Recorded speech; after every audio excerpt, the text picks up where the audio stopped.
పద్మా దేవేందర్ రెడ్డి గారు మా ఎమ్మెల్యే ఏం చేస్తుండు ఎక్కడుండు అంటున్నావు కదా, ఈరోజు అభివృద్ధి పనులు కనిపిస్తలేవా నీకు? ఇక్కడ చూస్తే కోంటూరు నుండి కాజాపూర్ వరకు ఇప్పుడే వర్కులు స్టార్ట్ అయ్యాయి. 30 కోట్ల పైన పైచిల్కు పనులు, బ్రిడ్జ్, సీసీ రోడ్లు నడుస్తూ ఉన్నాయి.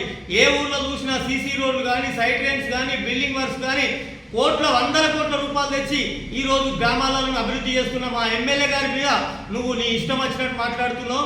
చూడు జాగ్రత్త, మీలాగా మా ఎమ్మెల్యే గారికి చేతనైతే లేదు ఏం చేస్తున్నా అంటున్నావు. చూడు, మీలాగా దోసుకోవడం మాత్రం రాదు మా ఎమ్మెల్యే గారికి.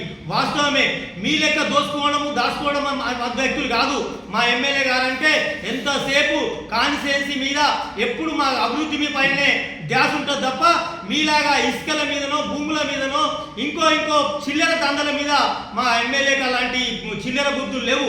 మీరు నీ భర్త దేవేందర్ రెడ్డి కానీ సొసైటీలో కోట్ల రూపాయల కుంభకోణం చేసిన ఘనత మీది. 7 రూపాయల దుర్గామాతను కూడా కుంభకోణం చేసిన ఘనత మీది. ఏ అభివృద్ధి అయినా ఏ చిన్న పని చేసిన కమిషన్లకు కక్కుర్తి పడే చరిత్ర మీది. కానీ ఇసుక దంద మీదే, భూముల దందలు మీయే. ఏ చూసినా మీరు కోట్ల రూపాయల కుంభకోణాలు చేసి ఈరోజు మీ ఉనికి ఎక్కడ పోతుందో, కాన్స్టిట్యుయెన్సీలో అభివృద్ధి పనులు వేగంగా నడుస్తున్నాయి కాబట్టి మీ ఉనికి ఎక్కడ మర్చిపోతారో అని చెప్పేసి ఆగమాగం గావర అవుతున్నాం. అమ్మ, మీకు రాజకీయ సమాధి అయిపోయింది. మీరు ఇక కట్టబుట్ట చదువుకొని వెళ్ళిపోవాల్సిందే. నీకు ఇక్కడ ఎవరు దగ్గర తీసే అది లేదు. మా అభివృద్ధి పనులను చూసి ఓర్వలేక అడ్డం అవాకులు చవాకులు దేవుడు జాగ్రత్త అని హెచ్చరిస్తున్నాం. మా ఎమ్మెల్యే గారి మీద మాట్లాడేటప్పుడు మాత్రం తస్మాత్ జాగ్రత్త. చూడు, ఈరోజు అభివృద్ధి అంటే ఫస్ట్ కళ్ళు కనుక్కొని చూడు, మంచిగా ఊళ్ళో పోయి తిరిగి చూడు అభివృద్ధి ఎట్లా జరుగుతుందో.